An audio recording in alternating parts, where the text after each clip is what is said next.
Alright, this is a touchy subject. Lag. What causes it, and what can you do to help the problem? Now, I'm not going to sit here and tell you how to build anything. I'm going to tell you how to build something. Now, the first thing I have to explain is what is lag. A lot of people don't know. A lot of people say, oh, you're lagging. They have no clue what the hell is lagging anything. So, there are two types of lag. Well, it's not really lag. One is visual lag, which if you have a lot of fire and smoke and thruster effects, you can kill people's FPS if they have a shitty old video card. That's not really lag, that's bad FPS.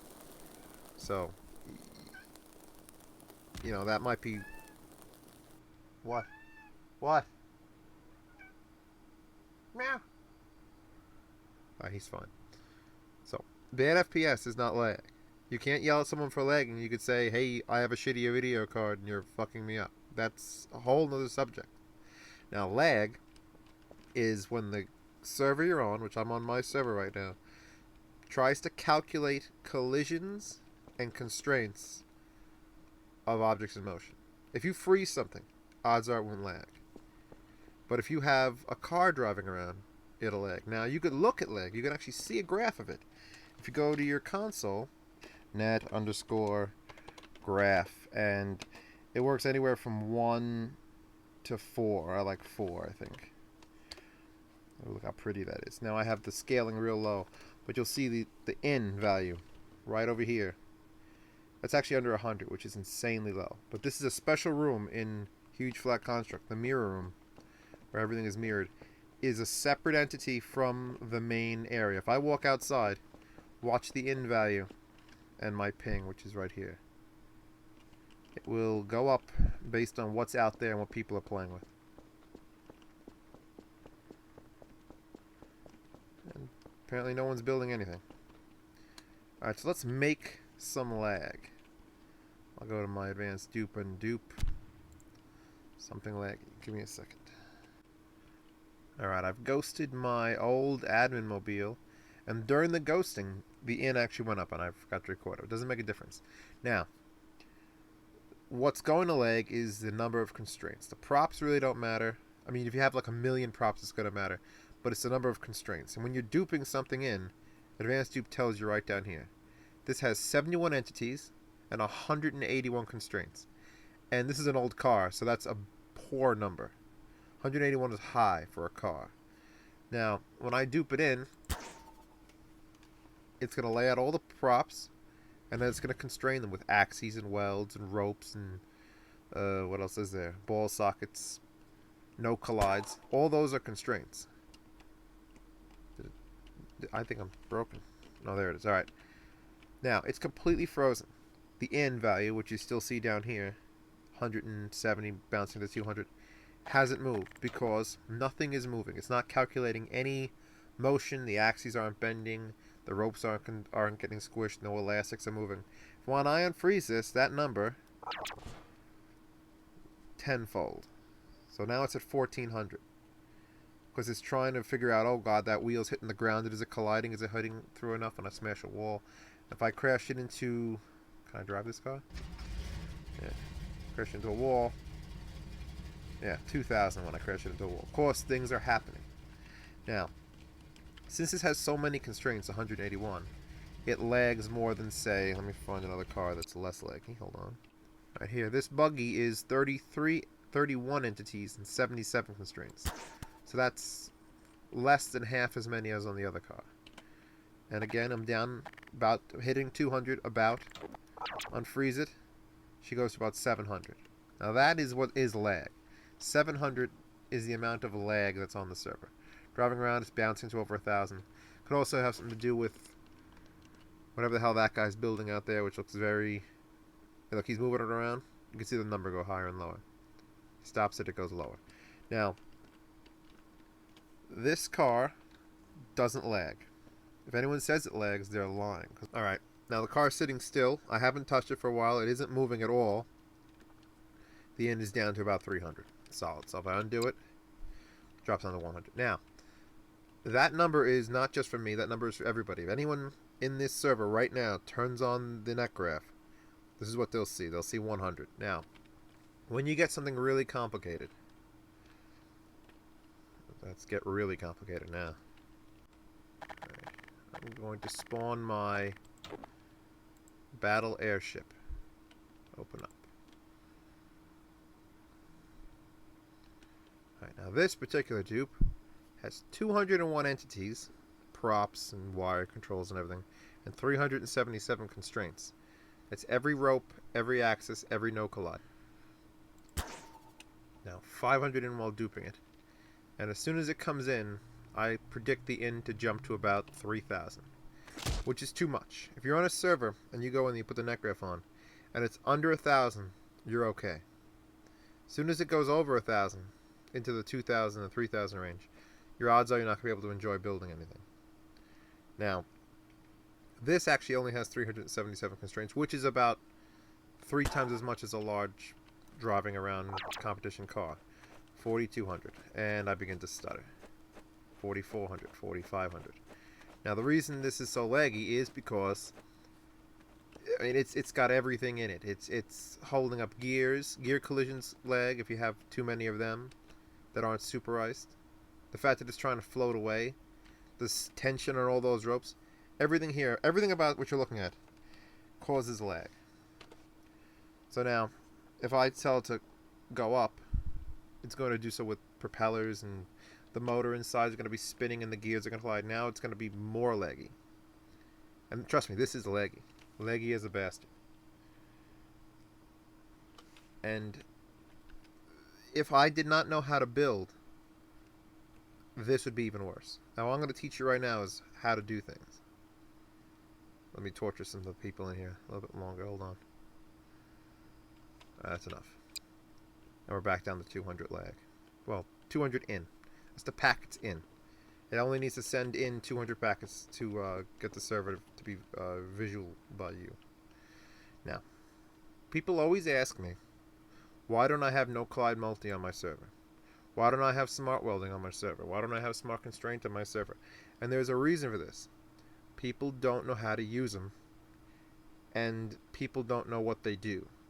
Now, if I have 4 props like this, and I want this prop to no collide into those 3, I have 2 choices. I could either take out the no collide gun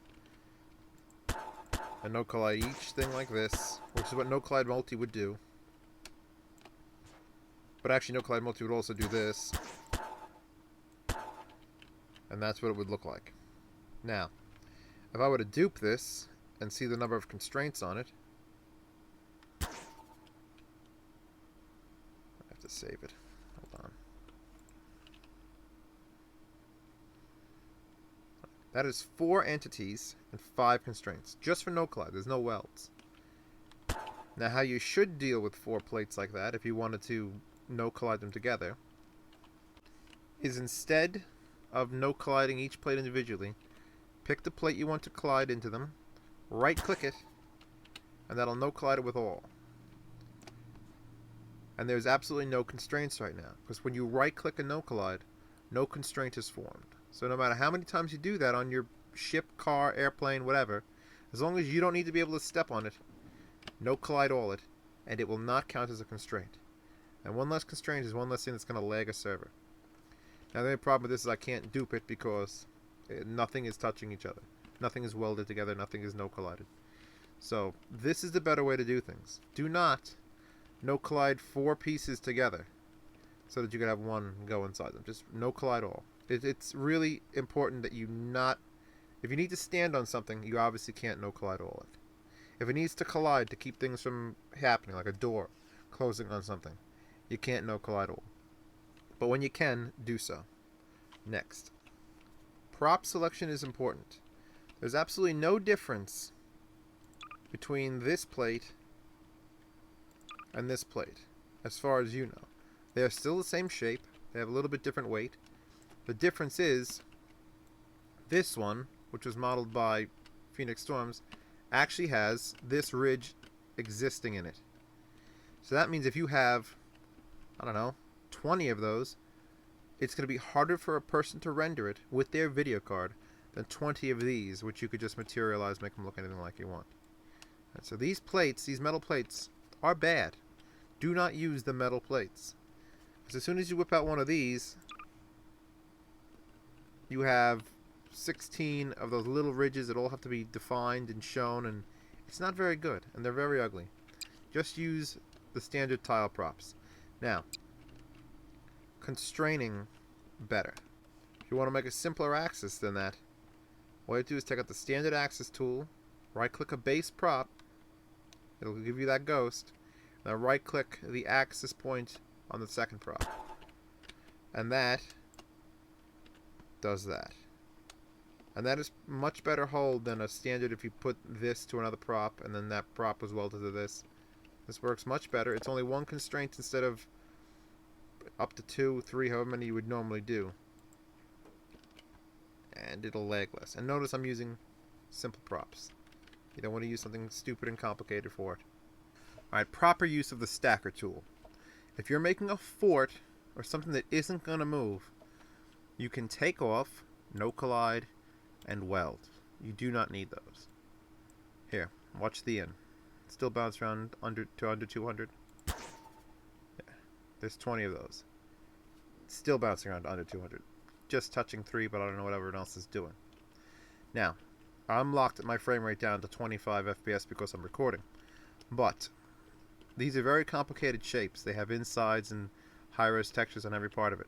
If I keep duping out, eventually my frame rate will drop. And look at the in, slowly climbing. Now nothing is actually going on with any of these, which is why the in is low. There you go, that's probably 100 and some odd boxes. The in is still under 1,000, that's fine. Let's undo all those. Take this. Alright, back to stacker. Now, if I leave those on, do the same thing again. Let's put it up to 100 this time. Now the in stays low until I unfreeze it, because again, nothing's going on. It doesn't have to calculate motion or the fact that one's welded to the next, it's welded to the next, and the constraining with the no colliding. As soon as I unfreeze this, that's pretty efficient actually. Alright, that's not bad. I thought it would be much worse. But if you don't need to no collide, if you have a space between two props you're stackering, don't add the no collide option. Take that off. This isn't bad. 2,000 in. Let's throw it around a bit.